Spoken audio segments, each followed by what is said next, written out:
తిరుపతి వెడుతున్న వాడికి పెద్ద ప్రమాదం జరిగినట్టుగా కలొచ్చి భయపడిపోయి పైనుంచి కింద పడిపోయాడు.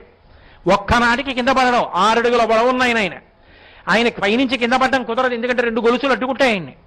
అలాంటి ఆయన విచిత్రం పడిపోయాడు. కింద పడుకున్న ఆవిడ చేతి మీద పడిపోతే ఆవిడ ఇదేమిటండి ఇంత పెద్ద మనిషి మీరు అంత పైనుంచి కింద పడ్డారు, నా చేయి నొప్పి చేసిందండి. అమ్మా పెద్ద ప్రమాదం జరిగింది, రైలు పెట్లు పడిపోయాయన్న కలొచ్చిందమ్మా, అందుకని పైనుంచి కింద పడిపోయాను తల్లి అన్నాడు. ఇప్పుడు అలా పడిపోయాను అన్న వ్యక్తి మళ్ళీ ఎక్కి పడుకున్నాడు. నిజంగా రైలు పట్టాలు తప్పిపోయింది, ఎన్నో పెట్లు పడిపోయి. చిత్రం ఏమిటంటే ఆయన అలాగే ఉన్నాడు. ఆ రైల్లో ఉన్న వాళ్ళకు కూడా చిన్న చిన్న దెబ్బలు తగిలే, అందరూ దిగిపోయి మళ్ళీ పక్కన బస్సులు ఎక్కి అది ఏరేడుగుంట దగ్గర కాబట్టి తిరుపతి వెళ్ళిపోయారు.